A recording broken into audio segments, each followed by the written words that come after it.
Okay friends, तो हमने last 2 sessions करे। फर्स्ट सेशन में हमने देखा, मैंने आपको बेसिक एप्लीकेशन कैसे बनाना है एंगुलर CLI की NGNew कमांड करके फर्स्ट एप्लीकेशन कैसे बनाना है, और उसको ट्विक करके हमने देखा कि माय फर्स्ट डेमो ऐप करके हमने स्ट्रिंग डाली और हमने वो देखी UI में।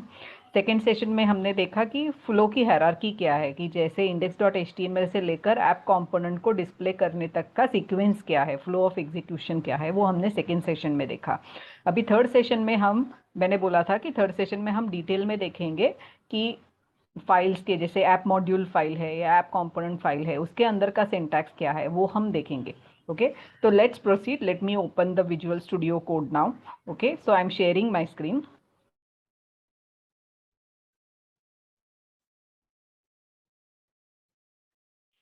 So I'm opening Visual Studio Code here.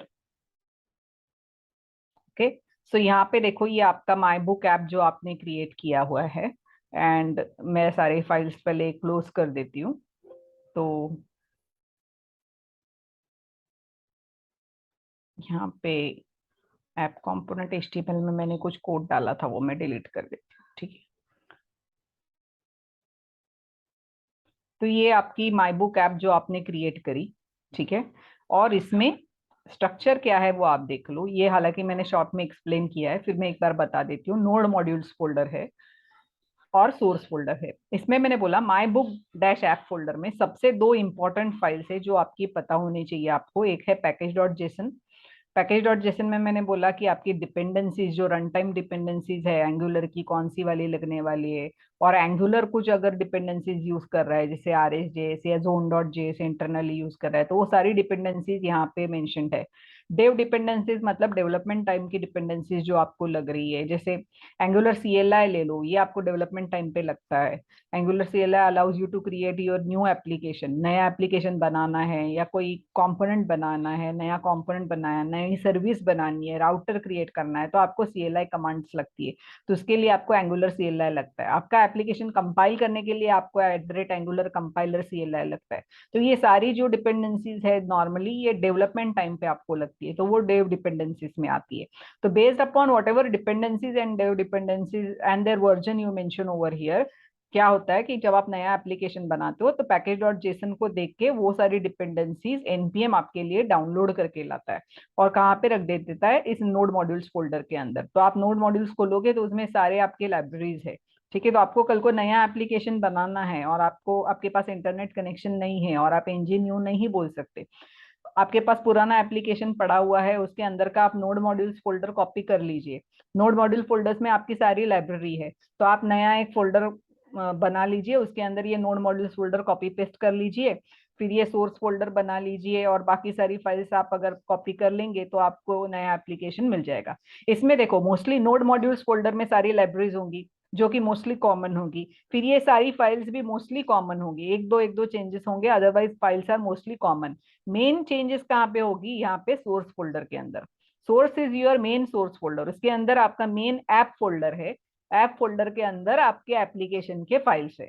पूरा ऐप फोल्डर के अंदर जो आपके बाकी कंपोनेंट्स है उसका जो स्ट्रक्चर है वो ऐप कंपोनेंट के ऐप फोल्डर के अंदर आएगा।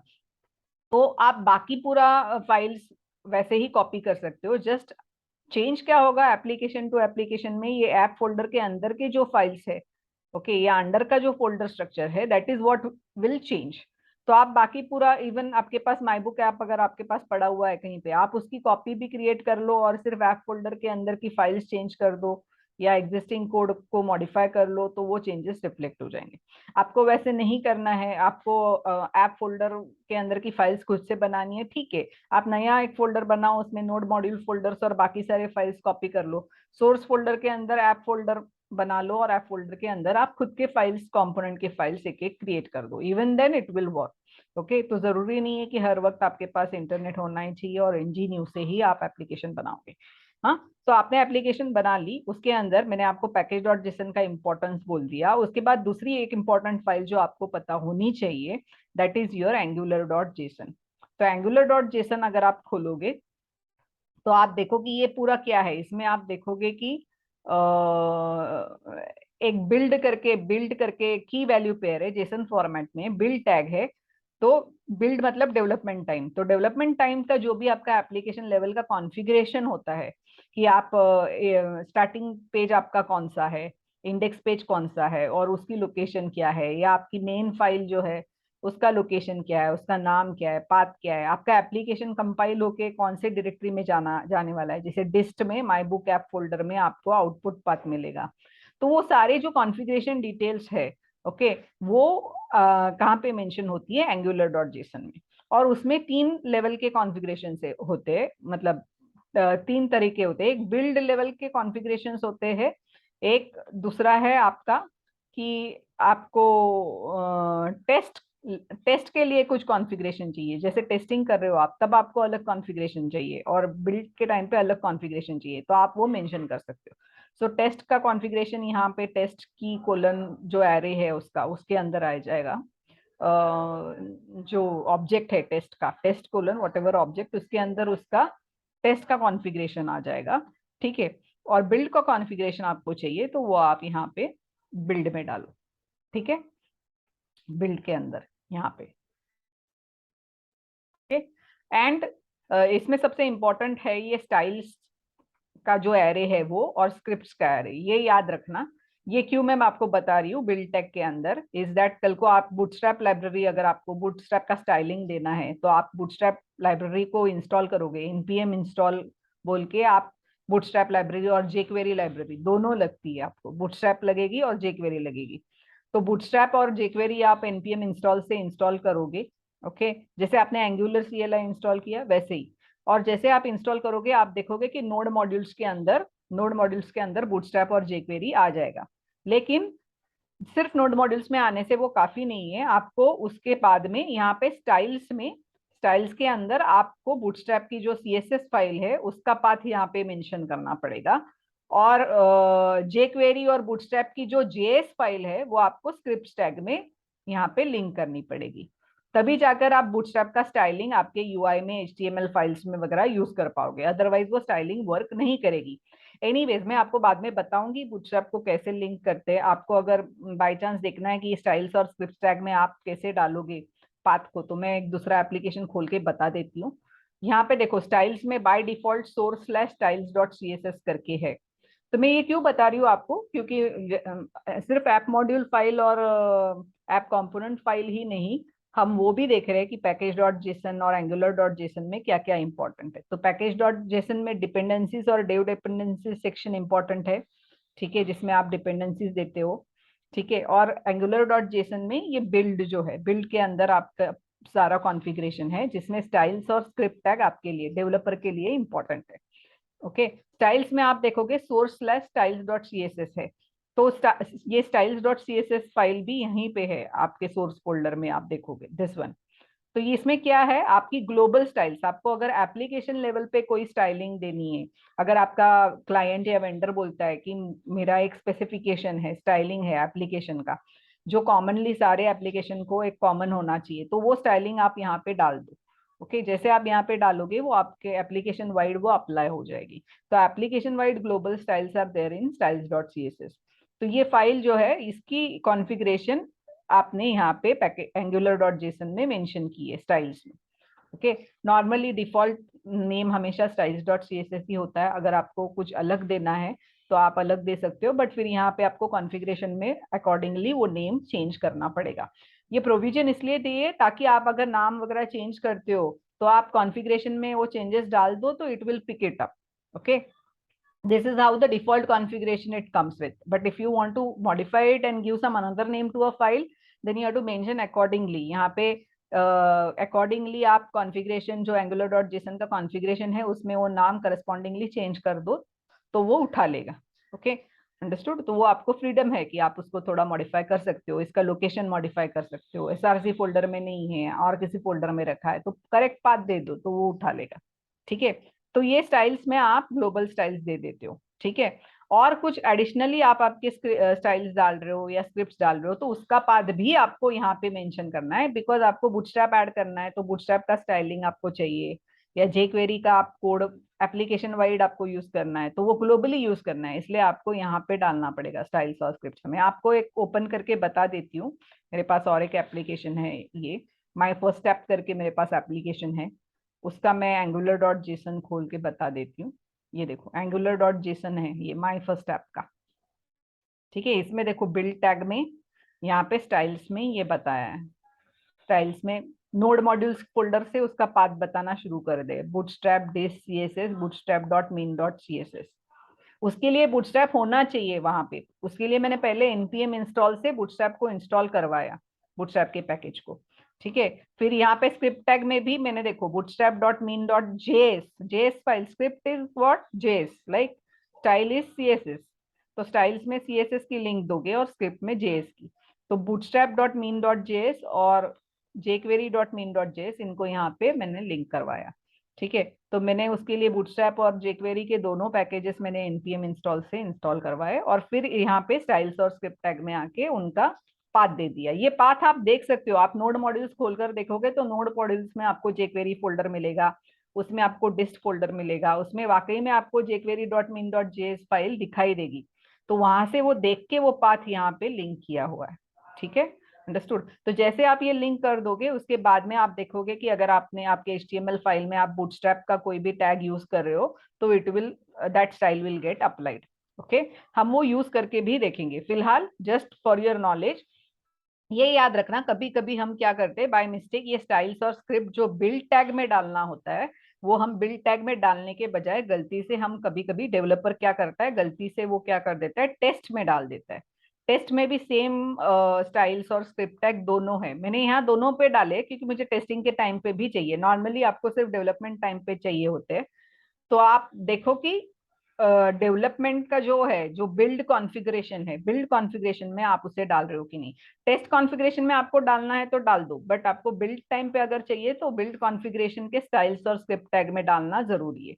मैं ये बता रही हूँ क्योंकि एक बार ऐसे हुआ था कि मैंने टेस्ट में डाला था गलती से बिल्ड की जगह पे, एंड मैं ये सोच रही थी कि मेरा बूटस्ट्रैप का ये अप्लाई क्यों नहीं हो रहा है, क्यों नहीं हो रहा है, मैंने बहुत टाइम वेस्ट किया और फिर थोड़ी देर बाद मुझे मेरी गलती समझ में आई कि मैंने गलती से बिल्ड टैग के अंदर डालने की जगह टेस्ट में डाल दी है। अगर टेस्ट में डालोगे और बिल्ड में डालना आप भूल गए, बिल्ड में आपने ये एम्प्टी रख दिया, सेक्शन बिल्ड का जो स्टाइल और ये है ये आपने छोड़ दिया, एम्प्टी छोड़ दिया, तो वो पिकअप नहीं करेगा, बिल्ड में आपको नहीं दिखाई देगा।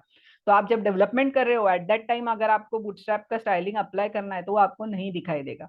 तो उसके वजह से क्या है, आप करेक्टली आके यहाँ पे चेक करो कि आपने स्क्रिप्ट और स्टाइल्स में डाला हुआ है, लेकिन कौन से इसमें बिल्ड के इसमें डाला है, बिल्ड कॉन्फ़िगरेशन में डाला है या टेस्ट कॉन्फ़िगरेशन में डाला है। तो वो सारे कॉन्फ़िगरेशन जो होते हैं बिल्ड लेवल के, टेस्ट लेवल के, ओके, इवन प्रोडक्शन लेवल के कुछ कॉन्फ़िगरेशंस है गाइस, यहाँ पे देखो कॉन्फ़िगरेशन में प्रोडक्शन में वो सारे भी यहाँ पे आते हैं। तो फिलहाल बस इतना इंफॉर्मेशन काफी है आपके लिए। ये भी फाइल आपको बनाने की जरूरत नहीं है, package dot JSON angular dot JSON ये स्क्रैच से लिखने जाओगे तो काफी टाइम जाएगा। तो एंगुलर CLI इसमें आपकी हेल्प करता है कि आप फर्स्ट एप्लीकेशन जब बनाते हो ng-new कमांड से तो आपको बेसिक ढांचा बना के दे देता है। फिर आपको आके जैसे कुछ चेंजेस करने हैं, जैसे मैंने बोला कि आपको बूटस्ट्रैप लाइब्रेरी ऐड करनी है तो आपको खुद से फिर ये ऐड करना पड़ेगा क्योंकि ये आपको बाय डिफॉल्ट नहीं मिलेगा। बाय डिफॉल्ट उसने सिर्फ बाय डिफॉल्ट अगर आप स्टाइल्स में देखोगे तो सिर्फ स्टाइल्स डॉट CSS की लिंक दी हुई होती है। बाकी बाकी ये सारी जो JS फाइल्स और बूटस्ट्रैप CSS और jQuery मीन डॉट जेएस और बूटस्ट्रैप मीन डॉट जेएस ये नहीं दिए। ये आपको अगर करनी है बूटस्ट्रैप की स्टाइलिंग, क्योंकि आज मैं बूटस्ट्रैप यूज कर रही हूँ, कल को मैं कोई दूसरी लाइब्रेरी आ गई तो मैं दूसरी लाइब्रेरी यूज करूंगी, तो वो फ्रीडम आपको दी है। ओके, तो वो डिफॉल्ट में नहीं आएगा, डिफॉल्ट एप्लीकेशन में नहीं आएगा, वो आपको ऊपर से डालना पड़ेगा खुद से। तो वो सारी कॉन्फ़िगरेशन या कुछ अलग कॉन्फ़िगरेशन भी इसके अलावा भी आप कुछ चेंज कर रहे हो तो वो भी चेंजेस आपको यहाँ पे कॉन्फ़िगरेशन के कोई चेंजेस है तो आपको वो यहाँ पे मेंशन करने पड़ेंगे ताकि एंगुलर उसे पिकअप करे। ठीक है, तो आपको पैकेज डॉट जेसन और एंगुलर डॉट जेसन का इंपॉर्टेंस समझ में आ गया। ओके, अभी हम आगे बढ़ते हैं। उसके बाद में इंपॉर्टेंट है इंडेक्स डॉट एचटीएमएल, जो कि आपको पता है कि इंडेक्स डॉट एचटीएमएल आपका स्टार्टिंग पॉइंट है एप्लीकेशन का। ठीक है, तो मैं फिर से अपने माई बुक ऐप में आ गई। माई बुक ऐप में इंडेक्स डॉट एचटीएमएल है, इंडेक्स डॉट एचटीएमएल से ऐप रूट टैग है। App root tag is a selector for app component. Okay, but उसके पहले क्या होगा जैसे इंडेक्स डॉट एचटीएमएल आएगा। ओके, मैंने आपको बोला था लास्ट टाइम की लिंक कैसे होती है, इसके अंदर आप देखोगे यूआई साइड में जब एचटीएमएल पेज आप देखोगे तो उसमें स्क्रिप्ट टैग आ जाता है। जो वो स्क्रिप्ट टैग क्या करता है, आपकी ये मेन डॉट पीएस फाइल है, मेन डॉट टीएस फाइल को पहले रन करता है, मेन डॉट जेएस को, इसकी जो जेएस फाइल बन जाएगी उसको रन करेगा। एंड वो क्या करेगा, यहाँ पे देखो ये बूटस्ट्रैप करेगा किसको, ऐप मॉड्यूल को। तो ऐप मॉड्यूल को बूटस्ट्रैप करेगा। ठीक है, अब ये फाइल मैं आपको एक्सप्लेन करती हूँ। ये भी मेन डॉट टीएस फाइल भी आपको स्क्रैच से लिखने की जरूरत नहीं है। It's like a plumbing code. Plumbing code मतलब आजू बाजू का कोड है, just to get your main application started. तो एप्लीकेशन स्पेसिफिक जो कोडिंग है वो इसमें नहीं आएगी, वो आपके ऐप कंपोनेंट या ऐप फोल्डर के अंदर स्टार्ट होगी। तो मेन डॉट टीएस को आपको मोस्टली हाथ लगाने की जरूरत नहीं है, जैसे है वैसे ही रख दो। बस इसमें आपको इंपॉर्टेंट चीज ये पता होनी चाहिए कि it is bootstrapping, it is responsible for bootstrapping your app module. तो ऐप मॉड्यूल यहाँ से बूटस्ट्रैप होता है। अब जाइए आप ऐप मॉड्यूल फाइल में। अब मैं ऐप मॉड्यूल एक्सप्लेन करती हूँ। तो ऐप फोल्डर में आप देखोगे there is app dot module dot PS, वो खोलिए। अब ये फाइल आपके लिए इंपॉर्टेंट है। ठीक है, तो ये हम शांति से देखेंगे कि क्या है इसमें। तो सबसे पहले तो आपने क्लास लिखी हुई है ऐप मॉड्यूल की। ओके, फिर आपने उसको एक्सपोर्ट किया है। एक्सपोर्ट क्यों करते हो आप जब एक्सपोर्ट लिखोगे तो आपने देखा कि ऊपर के साइड में इंपोर्ट कमांड्स है कुछ, है ना। तो आप जब एक्सपोर्ट करते हो किसी क्लास को, तो आप किसी दूसरे फाइल में इस क्लास को अगर रेफर करना चाहते हो, जैसे ऐप मॉड्यूल को हमने दूसरे क्लास में कहाँ पे रेफर किया है, अभी अभी ने देखा कि मेन डॉट टीएस में ही हमने उसको रेफर किया है ना। तो ये ऐप मॉड्यूल, ये ऐप मॉड्यूल यहाँ विजिबल होने के लिए आपको क्या करना पड़ेगा। एक मिनट, है मेरी बैटरी खत्म हो गई है इसकी लैपटॉप की, तो मैं चार्जर से चार्ज करवा लेती हूँ, जस्ट 1 मिनट।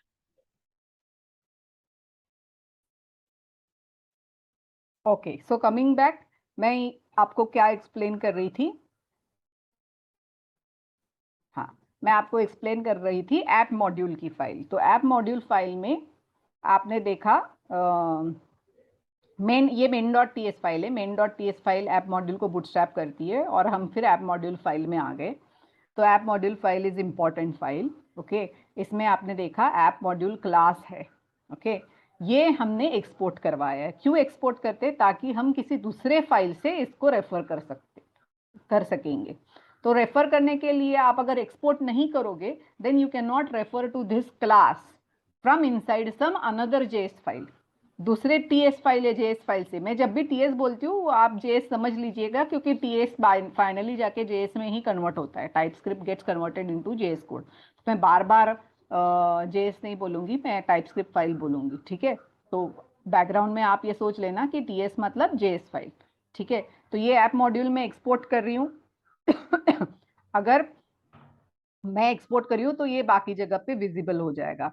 बट अगर आपको इसको रेफर करना है दूसरे फाइल से, जैसे मेन डॉट टीएस में हम इसको रेफर कर रहे हैं, तो इसको रेफर करने का तरीका क्या है, पहले आपको इंपोर्ट करना पड़ेगा। लाइन नंबर 4 में देखो, मैं आपको इंपोर्ट कर रही हूँ ऐप मॉड्यूल।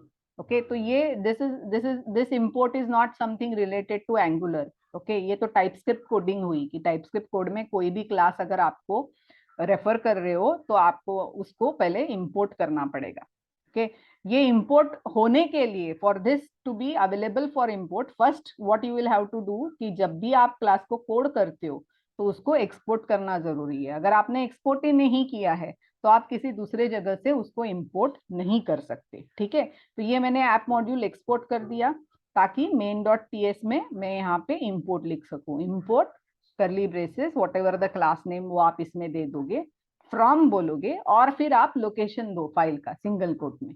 तो अपना लोकेशन क्या है, ऐप मॉड्यूल की फाइल का नाम लोकेशन क्या है, inside the current directory there is app folder, and inside that app dot module. Dot TS बोलने की जरूरत नहीं है, it is assume dot TS dot JS जो भी है, you need not say that, it will automatically understand it. Okay, so you are importing the app module from this location. अगर ये पाथ आपने गलत दे दिया तो उसको ऐप मॉड्यूल नहीं मिलेगा।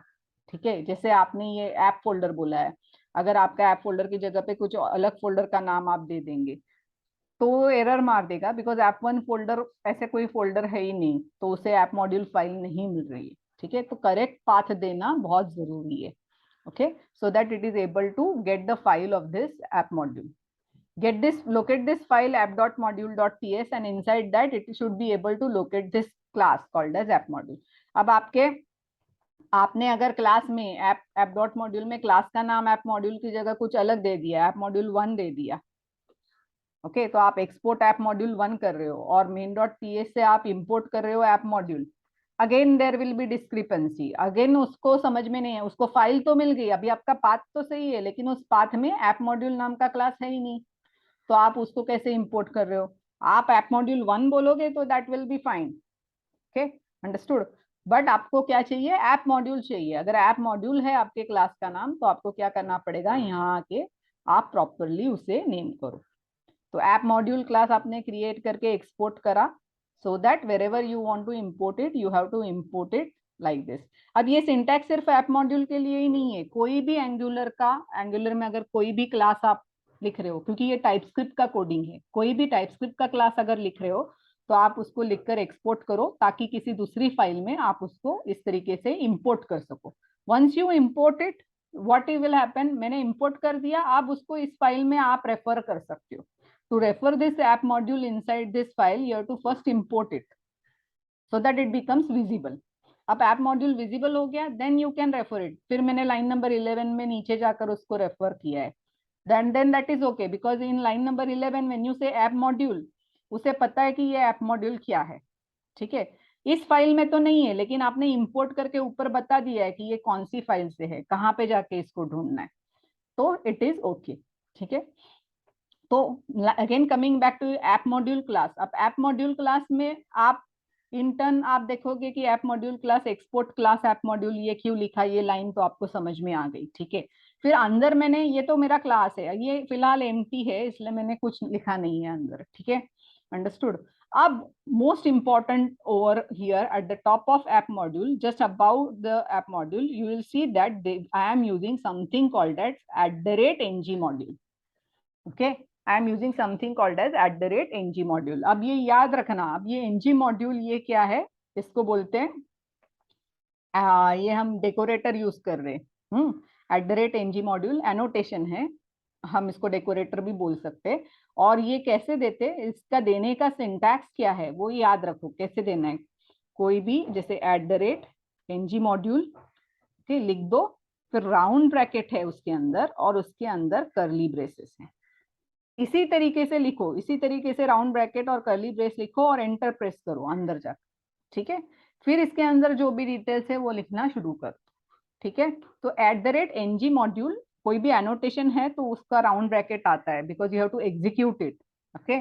सो यू एग्जीक्यूट इट, और एग्जीक्यूट करते समय ng मॉड्यूल आप एग्जीक्यूट कर रहे हो इस एनोटेशन को, और एग्जीक्यूट करते समय उसका जो डिटेल्स है वो आप एज एन ऑब्जेक्ट पास कर लो कर्ली ब्रेसेस में, कि क्या कॉन्फ़िगरेशन है ng मॉड्यूल का, क्या डिटेल्स देना चाहते हो, that in turn you are going to give inside.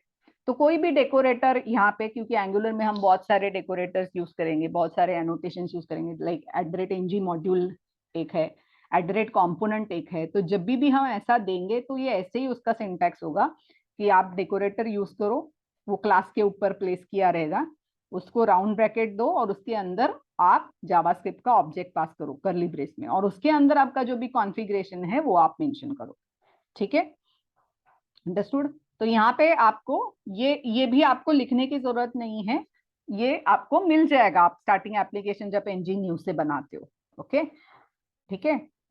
अब इसके अंदर इंपॉर्टेंट क्या है, तो ये जो टैग्स है जैसे डिक्लेरेशन टैग है ये इंपॉर्टेंट है, इम्पोर्ट्स टैग है, प्रोवाइडर्स और बूटस्ट्रैप। तो बूटस्ट्रैप का इंपॉर्टेंस तो मैंने आपको बता दिया कि bootstrap is used to bootstrap the starting component of your application. App module is your starting module and so it has the responsibility of bootstrapping your first component, okay जैसे application start होगा तो क्या होगा, पहला module जो है वो load होगा, पहला मॉड्यूल आपके पहले कंपोनेंट को लोड करेगा, so here it is doing it, okay understood, and it is only bootstrapping starting component, okay that start component will in turn bootstrap all other components, okay। तो bootstrap की value pair, it's a Jason object, JavaScript object कैसे दिया जाता है normally की value pair में, तो वैसे बूटस्ट्रैप की है और उसका बूटस्ट्रैप में आपने एरे है तो आप एक से ज्यादा कंपोनेंट बोल सकते हो, बट यहाँ पे सिर्फ ऐप कंपोनेंट मेंशन्ड है, ठीक है sorry. Next tag important tag है डिक्लेरेशंस। डिक्लेरेशंस में आप जो भी कंपोनेंट्स आप इस एप्लीकेशन में यूज कर रहे हो, ओके वो सारे कंपोनेंट्स की लिस्ट यहाँ पे होती है, कंपोनेंट या सर्विसेज यूज कर रहे हो, या जो भी मतलब बिल्डिंग ब्लॉक्स है एंगुलर के, जैसे कंपोनेंट एक बिल्डिंग ब्लॉक हो गया, सर्विस एक बिल्डिंग ब्लॉक हो गया, तो वो सारा आपको यहाँ पे मेंशन करना पड़ेगा। अभी फिलहाल तो आपने देखा कि सिर्फ ऐप कंपोनेंट ही है, तो मैं सिर्फ एक ऐप कंपोनेंट यहाँ पे मेंशन है। सपोज मैंने और एक बुक कंपोनेंट करके बना लिया क्लास और उसको एक्सपोर्ट कर दिया, तो यहाँ पे मैं ऐप कंपोनेंट डालूंगी comma, and then I can mention book component. Okay, तो when I mention book component, you will again have to remember that पहले वो आपको ऊपर से इंपोर्ट करना पड़ेगा। यहाँ पे भी देखो आपने ऐप कंपोनेंट मेंशन किया है, ठीक है, बट ऐप कंपोनेंट मेंशन करने के लिए पहले ऐप कंपोनेंट आपने ऊपर इंपोर्ट किया, क्योंकि इस फाइल में आपका ऐप कंपोनेंट कोडेड नहीं है ना। कौन सी फाइल में है? app.component.ts फाइल में है, तो आपको वो वहां से वो इंपोर्ट करना पड़ेगा। So you are importing app component class from this location, and after importing in this file you are saying कि डिक्लेरेशंस में आप उस ऐप कंपोनेंट को डिक्लेयर कर, ठीक है। ऐप कंपोनेंट के अलावा कोई अलग दूसरा कंपोनेंट, इसके आगे आगे वीडियोस में हम एक से भी ज्यादा कंपोनेंट बनाएंगे, तो आप देखोगे कि जब भी आप नया कंपोनेंट बनाओगे तो यहाँ पे वो कंपोनेंट ऐड हो जाना चाहिए, ठीक है। अब कंपोनेंट कैसे बनाना है, एडिशनली अगर कोई कंपोनेंट बनाना है तो कैसे बनाओगे? तो एक तो आप मैन्युअली आप बना सकते हो, ऐप फोल्डर में राइट क्लिक करके न्यू फाइल, आप न्यू फाइल खुद से बना सकते हो। सपोज मैंने एक न्यू फाइल करके यहाँ पे बोला, और मैंने बोला book dot component dot TS, तो मैंने ये खुद से बुक डॉट कॉम्पोनेंट फाइल बना दी। अब ये आपने खुद से बनाई है तो ये पूरी ब्लैंक होगी, ठीक है, और फिर आपको खुद से पूरा कोड डालना पड़ेगा, ठीक है। हाँ, तो अभी फिलहाल के लिए तो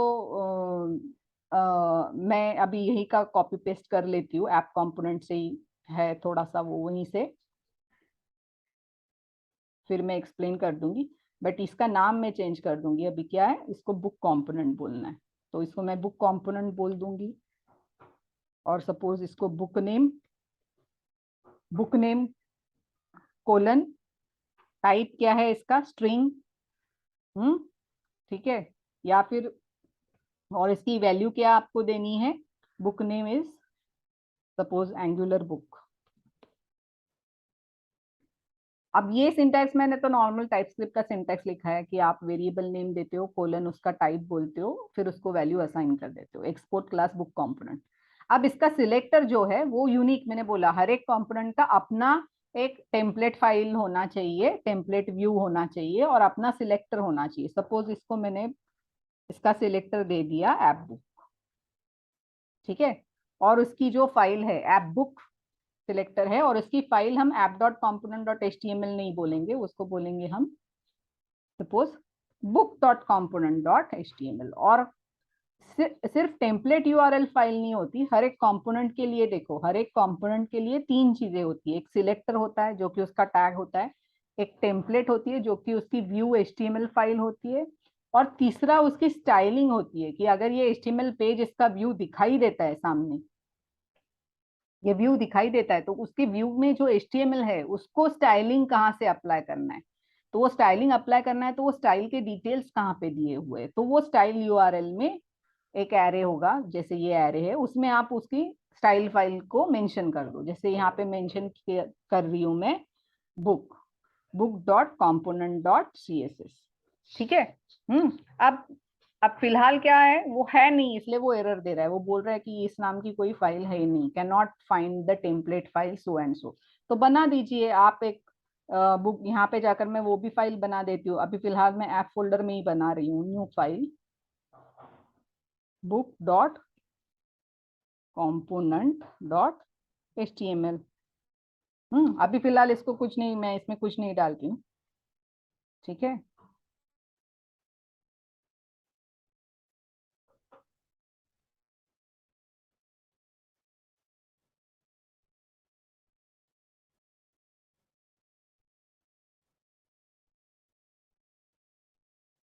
HTML और साथ में क्या है, book dot component dot C S S, वो भी फाइल बना देते हैं, book dot component dot C S S, ठीक है। आप यहाँ पे आ जाओ,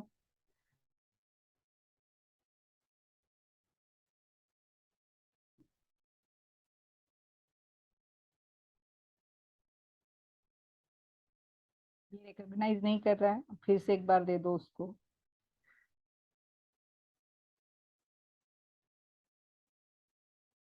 डॉट स्लैश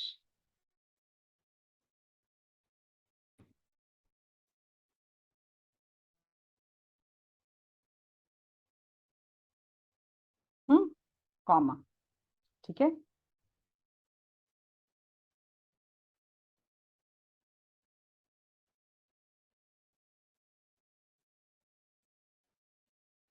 ठीक।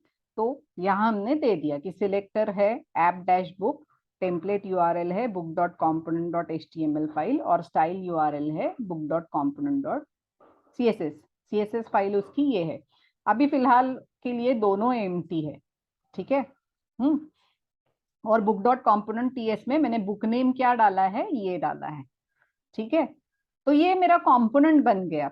ओके, तो ये book component export class book component है, ठीक है। और उसके लिए उसको मार्क करने के लिए कोई भी अगर कंपोनेंट है उसको हम मार्क कैसे करेंगे कि ये कंपोनेंट डेसिग्नेट हुआ, उसके लिए हम टैग यूज करेंगे @component।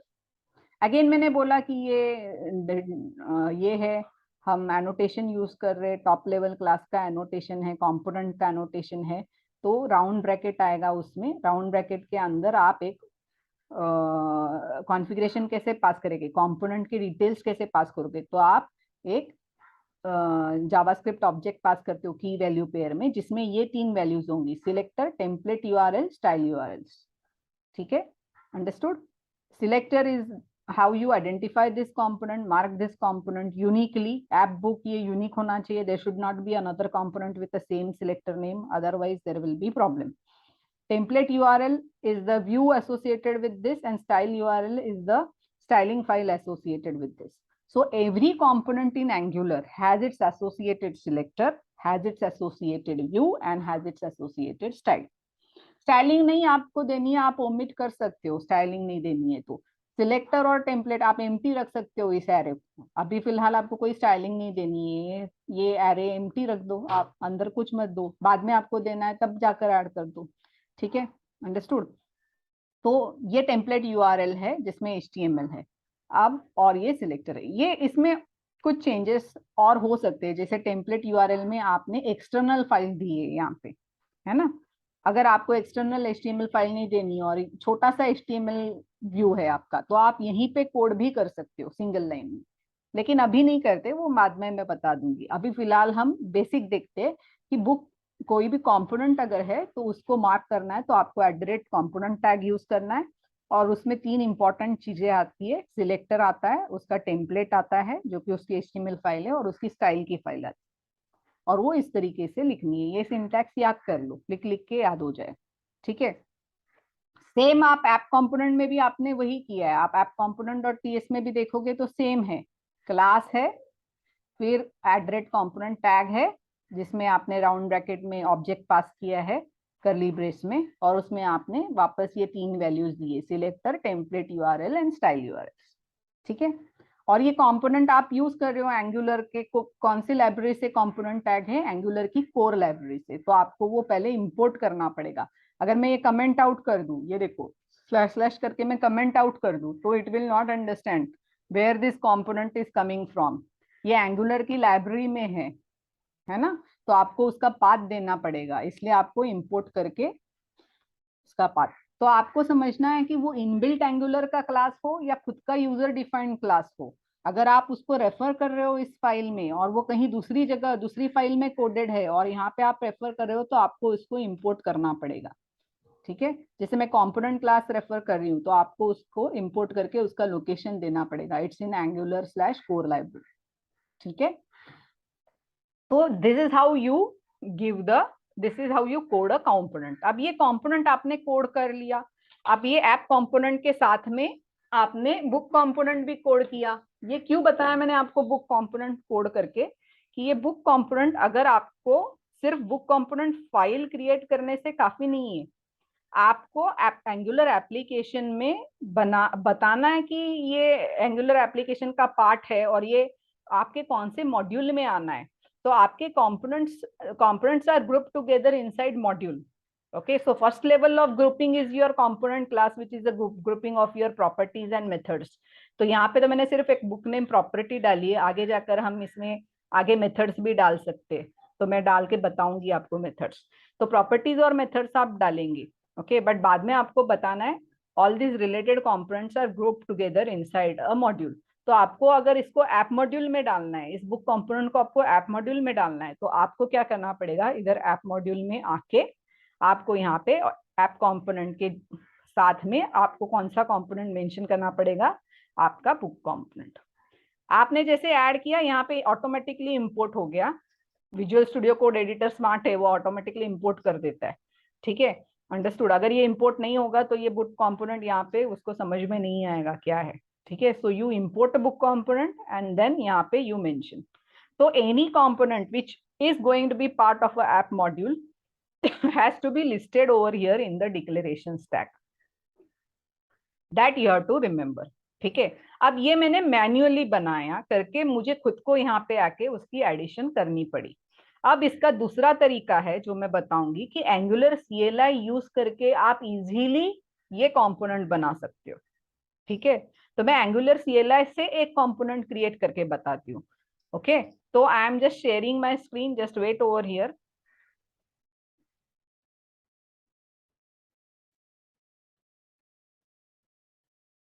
ओके, तो I am opening the command prompt.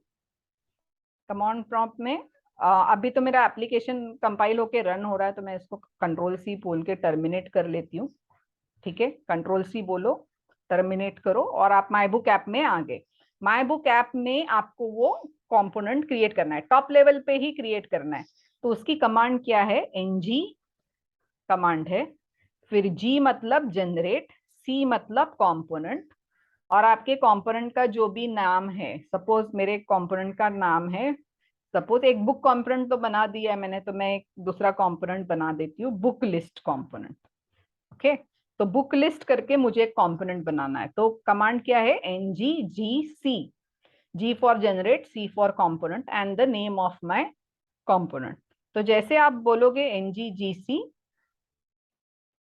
okay, you will see that it created the component for you, कि इसका लोकेशन देखो, उसने अपने आप से ऐप फोल्डर के अंदर बुक लिस्ट फोल्डर बना लिया खुद से, और उसके अंदर उसने ये 4 फाइल्स क्रिएट कर दे। कौन से 4 फाइल्स क्रिएटेड है, उसकी TS फाइल जो कि मेन क्लास फाइल रहेगी, फिर उसकी एसोसिएटेड HTML फाइल होगी जो टेम्पलेट फाइल होगी उसकी, book list dot component dot HTML, जो एक्चुअल क्लास होगा वो book dash list dot component dot TS में होगा, उसकी जो स्टाइल शीट की फाइल होगी वो है book dash list dot component dot CSS file.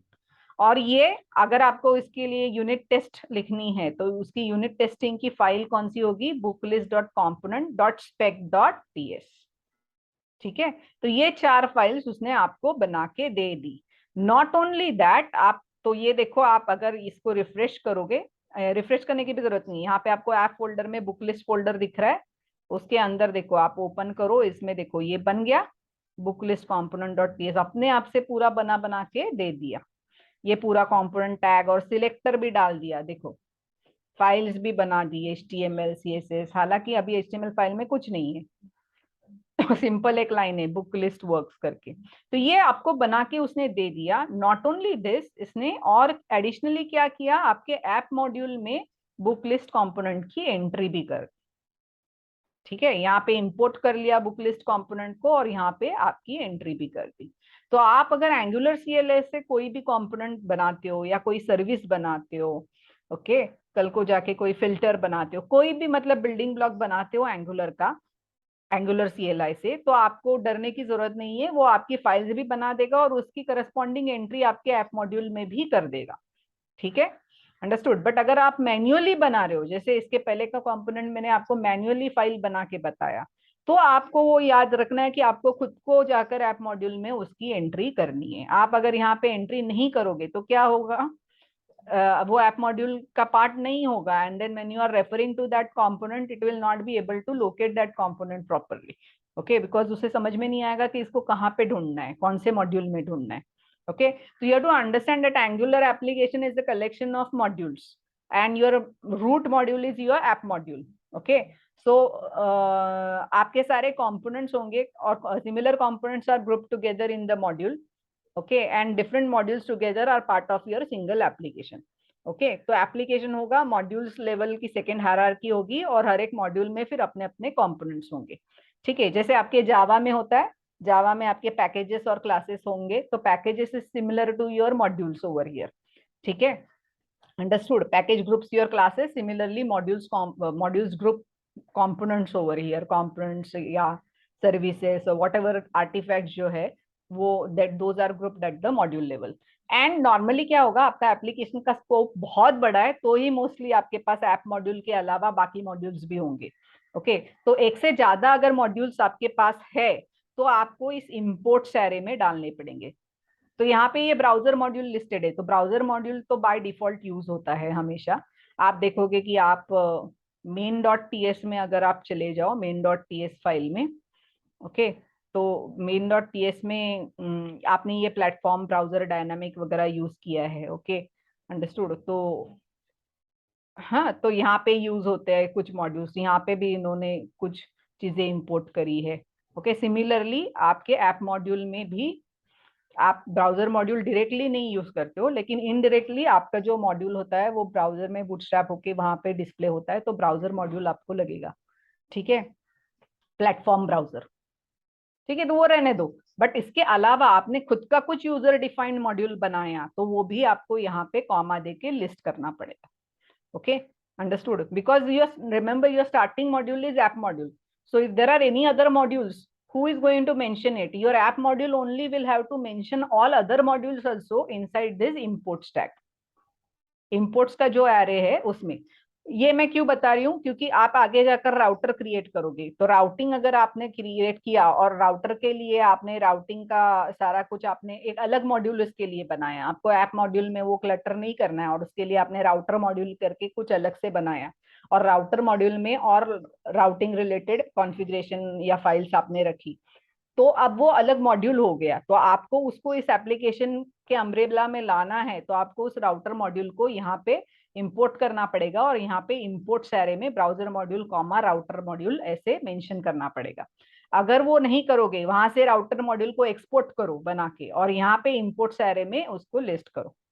ये जो इंपोर्ट्स है ये एंगुलर लेवल का इंपोर्ट्स है, ये टॉप लेवल ऊपर का जो इंपोर्ट है वो टाइपस्क्रिप्ट इंपोर्ट क्लास है जनरल, बट ये जो है एनजी मॉड्यूल के अंदर जो आता है, डिक्लेरेशंस में सारे कंपोनेंट्स आते हैं और इंपोर्ट्स में सारे मॉड्यूल्स आते हैं। ठीक है, so you have to list all the modules over here in case you are using them, otherwise it will not recognise it as a part of your application when it gets loaded. ठीक है, then आता है providers. अब providers अभी फिलहाल आप omit कर सकते हो, I can delete it and it will still work because right now I don't have anything to add into the providers array. But आपको कल को अगर सर्विसेज यूज कर रहे हो तो कंपोनेंट्स यहाँ पे लिस्ट करोगे, सर्विसेज यहाँ पे डिक्लेरेशंस में लिस्ट नहीं करोगे। मैंने गलती से अगर पहले बोला होगा कि कंपोनेंट्स एंड सर्विसेज यहाँ जाएगी, तो नहीं, कंपोनेंट्स यहाँ जाएंगे और सर्विसेज अगर कुछ होगी, एप्लीकेशन वाइड कोई सर्विस यूज कर रहे हो तो what is service and all that I will explain you. Okay, तो service is some shared component जो कि अक्रॉस सारे कंपोनेंट्स में आप कॉमनली कुछ कोड है जो आपको शेयर करना है, जैसे आपका क्रूड एप्लीकेशन है, हाँ, डेटाबेस लेवल का डाओ ऑपरेशन है, डेटाबेस ऑपरेशंस है, उसका जो कोडिंग है वो आपने किसी सर्विस में डाला हुआ है जो कि आपके सारे कंपोनेंट्स में यूज हो रहा है वो कोड, तो best place to put it is inside service. तो सर्विस आप करोगे तो सर्विस का नाम जो भी है, जैसे आप सपोज क्रूड सर्विस बोलते हो या book DAO service, let's call it as a book DAO service, तो अगर आप सर्विस बनाते हो तो वो सर्विस की लिस्टिंग यहाँ पे आएगी providers में। once you list it in the providers tag, it means that service is available throughout your app module, throughout your app module it is visible, so whatever components you have listed inside your app module, to all those components your service is visible। okay, understood? So remember that providers is used to list application wide services which are visible in your app module। ठीक है, this goes inside the provider stack, additional modules they will go inside the import stack, components will go inside the declaration stack, so declarations, imports, providers, and last is bootstrap। okay, so you understood the sequence? okay, you have understood what does declarations array does, what does imports array does, what does providers do, and what does bootstrap do. So right now I don't have anything, any services yet not created, so I have kept this as empty. Okay, you just keep it over there, because right now you just keep providers over there, because right now, even though right now I don't have any service, but in future in your application you might add one, and in that case you just have to come over here and you have to mention it over here. Again service अगर आप manually create करते हो तो आपको providers में आप डालोगे, otherwise आप सर्विस जैसे एनजीजीसी से आपने कंपोनेंट बनाया वैसे आप सर्विस भी बना सकते हो. So when I get to service I will show you how to create service using Angular CLI command. Okay, so right now I just showed you कि आपको कंपोनेंट कैसे बनाना है, आप कैसे एंगुलर कमांड से कंपोनेंट, एंगुलर CLI कमांड से component बना सकते हो, और फिर वो ऐप मॉड्यूल में कहाँ पे वो लिस्ट होता है. तो ऐप मॉड्यूल का सिंटैक्स अब आपको पूरा समझ में आ गया, ये ऊपर वाले इंपोर्ट टैग्स समझ में आ गए. ng module is used to designate a particular class as a module. Okay, and to give the declarations of all module level configurations will be given inside @ng module using declarations tag, imports, providers, and bootstrap. Okay, and then let's go now inside app component and see whatever app component code is there. Let's try to understand that.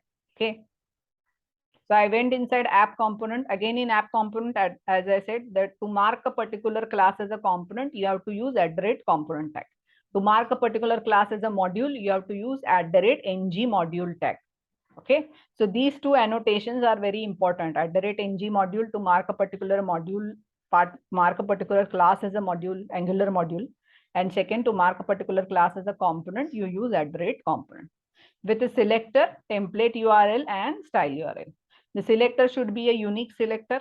Okay, and that selector has to be used somewhere inside your HTML. If it is a root component selector, it will be used inside index.html like this. If it is not a root component selector but some another component selector, let's say suppose book component, ये book component मैंने खुद में बनाया है ना, book component हमने खुद में बनाया जिसमें book name है, और आपको अगर ये book component list करना है, सपोज मुझे ये app component के अंदर यूज करना है, तो उसका टैग क्या है, app book. Okay, so if I want to display it, how I will display it? In app component.html, I will use I can use any tag, and in that I can list it. How I will list? App book. Okay, so this is how I will nest the book component view inside over here. So book components view will be displayed here. As soon as it will see this app book, what it will do? जैसे app component आपका bootstrap होगा, app component class will run, this will run, and then it will show this title over here, and then it will come across app book tag. The moment it comes out across app book tag, Angular will start searching for a component with this matching tag. It will find this book component class, and it will load it in browser and execute it. Okay, and then to show its view, it will show the book.component.html. book.component.html फिलहाल कुछ नहीं बता रहा है, तो let's try to show something inside it. Let's add a h3 tag and let's try to show book.component.html is responsible for showing the properties and details of the book component. Say book name. If I want to show book name, the easy syntax is to use the curly brace, and then you have to use the property whatever is there. Okay, so as I said, every component has its associated template file, HTML file. So अगर उस component का property या method के values जो बताने, return values अगर आपको बताने, तो वो आप उसके ही टेम्पलेट में बताओगे.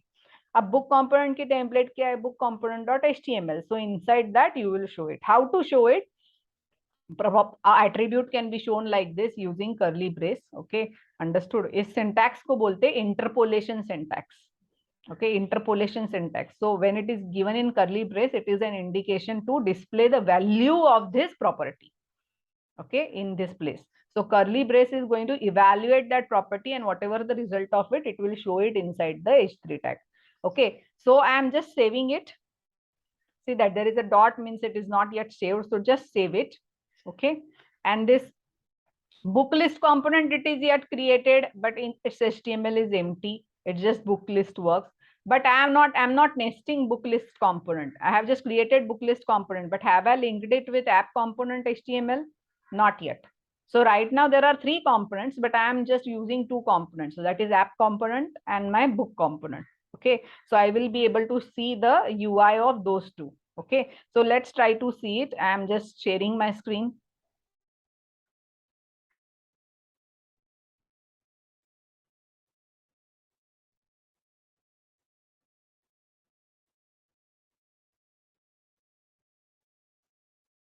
See this, my book app.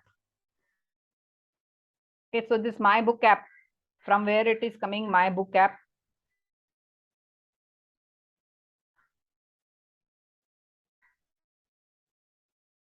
Book name.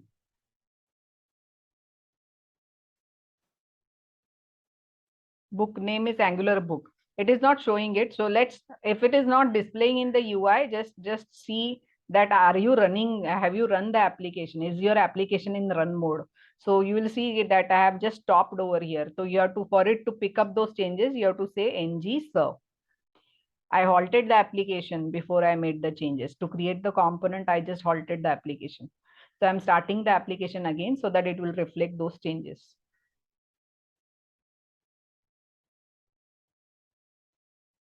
So just wait for some time, it will take some time.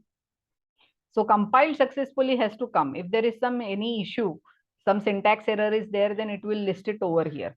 Okay, but now compiled successfully means it's working fine. And it is also giving you message like Angular live development server is listening on localhost 4200. So if you want to view it, you have to give this URL, which we are already doing. Okay, so I'm just going over here. See this, just refresh it. If you wait for some time, it will refresh on its own. Actually, you don't have to refresh it. Whenever there is changes, and if you start the ng service there, it will automatically pick up the changes. So you now see the Angular book. The name of the book is coming over here. Okay, this first 2 things, if you will see, they are coming from my app component view. App components view is app component HTML, in which I was showing the application name over here. My application name is my book app. No, that is what I am showing over here. And later on, what I was doing, I was nesting my book component inside my app component. How do you nest book component inside app component? You don't nest the component, you nest their views. So you just nest the book views component inside the app view. How do you nest one one component's view inside the another? By nesting its selector tag. So you will see that in app component.html, I am using the book selector tag. App book is nothing but the selector of this component. So it's indication that execute this, and whatever its view book.component.html is there, this particular view, this has to be displayed. Where it should get displayed? In place of its selector, where I am using this selector over here. So here it will display that selector. Okay, if you apply any styling to this div tag, then it will get applied to entire output which is visible inside this div. Okay, that you can check it out. So you have option. I am adding app book inside div. If I add it inside h3, then it will, everything will be visible in h3 using h3 tag. So if you can add it inside, if you add it inside table, it will be visible in a table like that. So you have a choice where you want to display it. Okay, so I have shown you basic level of nesting, how one component can nest the another component inside it. Okay, now you will see that I am also using a one more component, and it is having book list work, but that is not visible in the UI. Why that is not visible? Because I have not nested it. To nest it, what you will have to do again, that is an assignment for you. Please nest this book list component. I'm giving you 1 minute. How to nest book list component inside your app component, and how to make it visible inside your HTML page. How will you do it? You know that first step is what? To come here and see the selector. What is the selector? App book list. Copy that selector. Where you want to nest this view? I want to nest this view inside app component. If you wanted, you could have nested it inside book component also. I don't want to nest it inside book component. I want to nest it inside app component only. So I will copy this selector. I will come to app component, and here let's put one and here I will put that tag, app book list. Right now, app book list as of now is doing nothing. App book list as of now is just showing a single line. Book list works. We will say book list will become visible here, or book list will be displayed here. Okay, so as of now, just add this much. And you know that my compiler is already, my server is already running right now. It is in a live development mode. So it should pick up the changes. So let's see whether it is picking up the changes.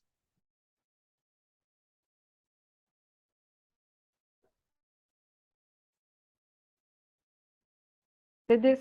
So you are showing a horizontal rule, and then you are showing the book list component. So it is showing you the details. Book list will be displayed here. So now you are able to see the output of view of book list component. So earlier book list component was there inside your application, but its view was not visible because you had not nested it using its selector. So now it's clear to you how to create a basic component and how to nest one component inside another. Okay, so in this particular session, what I have done is I have explained you the details of app module. I have explained you the details of a component tag, how to write a basic component tag. Moreover, I have also showed you, we have also seen how to create a component using Angular CLI command, or how to manually create it. Once you create it, how the entry should go inside the app modules declarations tag. Okay, and later on how to nest that child component, how you can nest it inside app component using its tag. So one component I nested it, and another component you created app book list component and you nest it using as an assignment. Okay, so that is for you. So we total have now 3 components: app component, book component, and book list component. Okay, now till now we have not added a code inside it, but later on in the next session we are going to develop the same application. So our book component, app book component, will take the details of a new book, whatever new book you want to add in a library, that I will add through a book component. And book list component will show the list of all the books which I have added or created so far. Okay, and app component will be our top level component. So app component, book component, and book list component. So we will have app component at the top and 2 child components, book component and book list component. And we will add code and see their working. As of now, it's very basic. It is just showing simple lines over here. Now we will go on adding code inside it. So basic structure is created. Okay, chalo, thank you. In the next session, we will see how to add more and more code to it. Okay. Thank you. I will stop here.